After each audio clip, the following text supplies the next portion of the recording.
तमाम मुस्लिम बांधवांना या भारतवर्षामध्ये खरं तर ज्या भाईचाराने आपण खरे म्हणत आहोत जगातलं सगळं उत्तम उदाहरण आपल्या सर्वांचं आहे. इथे ईद आणि दिवाळी एकाच व्यवस्थेमध्ये आणि एकाच असलेल्या धर्मव्यवस्थेच्या निमित्ताने एकमेकांच्या आनंदामध्ये आपण सहभागी होतो. मी गेल्या 20 वर्ष या तालुक्यामध्ये काम करतो. राजुरी असेल, बेंडा असेल, निमगाव सावा असेल, नारायणगाव असेल, आळे असेल, आळेपाटा असेल, ओतूर, चिंचोली, तारुंडे आणि विशेष करून जुन्नर शहर या मोठ्या शहरामध्ये आपले मोठ्या पद्धतीमध्ये आहे. हिंदू मुस्लिम एकतेचं स्वरूप मी पाहतो. 2014च्या अगोदरच्या व्यवस्थेमध्ये थोडस जुन्नर शहरामध्ये वातावरण हे तणावाचं होतं पूर्वी. तो जसं मी आमदार झालो 2014 मध्ये सेक्युलरची पाठी मी कधी छात्र लावून ठरलो नाही, परंतु तिथून पुढे मात्र कधी फसाद झाले नाही. हिंदू मुस्लिम मध्ये समज गैरसमज झाले नाही. मला असं वाटतं की ईदचा दिवस हा अतिशय महत्वाचा दिवस आहे. आज इतका मोठा रोजा पकडायचा 1 महिन्याचा हो बाई, आणि एवढा मोठा असलेल्या उपवासाला आपण सर्वांनी सामोरं जायचं.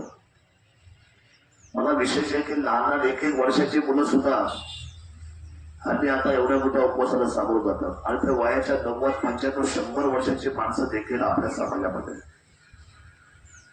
त्यामुळे या उपवासाच्या बाबतीमध्ये आपण परमेश्वराला 1 महिना जो अतिशय प्रामाणिकपणे वेळ देता तो माझ्या दृष्टीने अतिशय महत्वाचा आहे. आपण सर्वजण हे काम करतात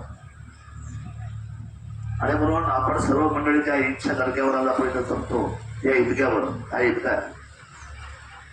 आळ्याच्या ईदगाची परिस्थिती वाईट होती की आला तर काम चालू केलं, ते काम पूर्ण केलं. जुन्नरच्या ईदगाची परिस्थिती खराब होती, मी ते काम केलं.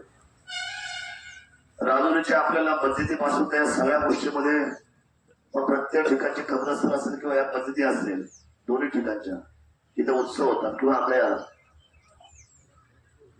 गौडीमळा असेल, या सगळ्या ठिकाणी अतिशय बारकाईने लक्ष घालून उंच खड्याचं कब्रस्थान असेल किंवा बेल्ला असेल, शादीखाना असेल, या सगळ्या गोष्टीमध्ये आपण बारकाईने लक्ष घालू.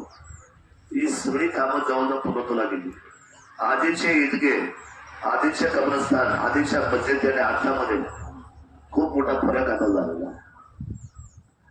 आणि हे बोलून होत नाही, हे करून होतं. केल्याशिवाय ते आपल्याला जमत नाही. आता एवढं मोठे पाशाचे कब्रस्थान आणि हा आपल्या समोर जो तरण्याचं अतिशय चांगलं काम आपण झालं. आमच्या पंचायतीने काम केलं.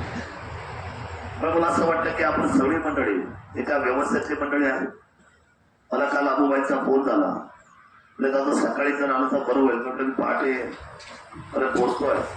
आला की पहिल्यांदा राजुरीकरांना भेटतो. मला खूप आनंद झाला.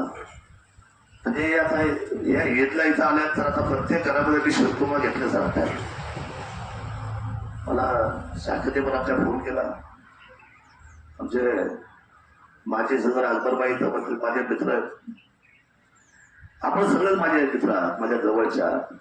एक आपुलकीचं नातं तुमचा आणि माझा प्रस्थापित झालाय. आणि त्यामुळे मी एक विश्वास आपल्याला देतो आपल्या सर्वांना. जुन्नर शहराचा, जुन्नर तालुक्याचा जो आयाम आहे आपल्या सर्वांचा एकजुटीचा, तो सांभाळण्याचा मी कायम प्रयत्न करेल. ती जबाबदारी तालुक्याचा आमदार म्हणून माझी राहील. आपल्या सर्वांना बरोबर घेऊन जायची, विकासाची उंची गाठायची, आपली मुलं मला शिकली पाहिजे. आणि माझी विनंती आपल्या समाज बांधवांना, मुलांबरोबर तुम्ही मुलींना सुद्धा लवकर लग्न करायच्या भानगडीत पडू नका. मुलींना शिकवा, त्यांना इंजिनियर करा, त्यांना डॉक्टर करा, त्यांना ITI मध्ये जाऊ द्या, त्यांना स्वतःच्या पायावर उभं राहू द्या. बशीर भाई, मुलींना आता तुम्हाला तर मुलींना तुम्हाला नातवंड पतवंड झाले. आता सर्वांना आपला समाज बांधव हा शिकून फार पुढे येईल. आणि खूप हुशार मंडळी आहेत आपली सगळी. आता जे मुलं सुद्धा पाहतो तर या सर्व मुलांना शिक्षण देणं फार गरजेचं आहे. हे आपल्या सर्वांना या इच्छा निमित्ताने जुन्नर तालुक्यातल्या तमाम हिंदू मुस्लिम बंधू भगिनींना खरं तर ईद ती परंपरा आहे अखंड कित्येक वर्षाची. त्यामुळे या ईदच्या मी आपल्या सर्वांना मनापासूनच्या शुभेच्छा व्यक्त करतो. आणि आजारपणाच्या बाबतीमध्ये सध्या आजारपणाला खूप पैसा लागतो. जो गरीब असेल त्याची परिस्थितीने ऑपरेशन करायची त्यांनी मात्र आमदार शरद सोनवणेला कुठल्याही परिस्थितीमध्ये संपर्क केला पाहिजे. प्रत्येक गरीब माणसाचं ऑपरेशन मोफत करून द्यायची जबाबदारी आमदार शरद सर्वांना त्या गोष्टीची काळजी आज इच्छा दिवशी घ्या. उगाच पैसा डाग दागिने आपला जमीन जमला विकू नका एवढी विनंती मी आपल्या सर्वांना करतो.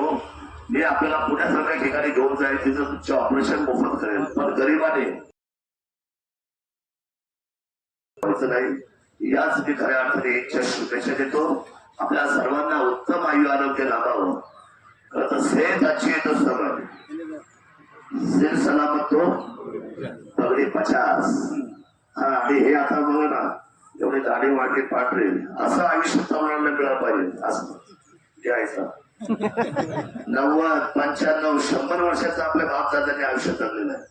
ते आयुष्य आपल्या सर्व तरुणांना मिळायला पाहिजे एवढीच अपेक्षा करतो. पुन्हा एकदा आपल्या सर्वांना मजहब नहीं सिखाता आपस में बैर रखना हिंदी है हम वतन है.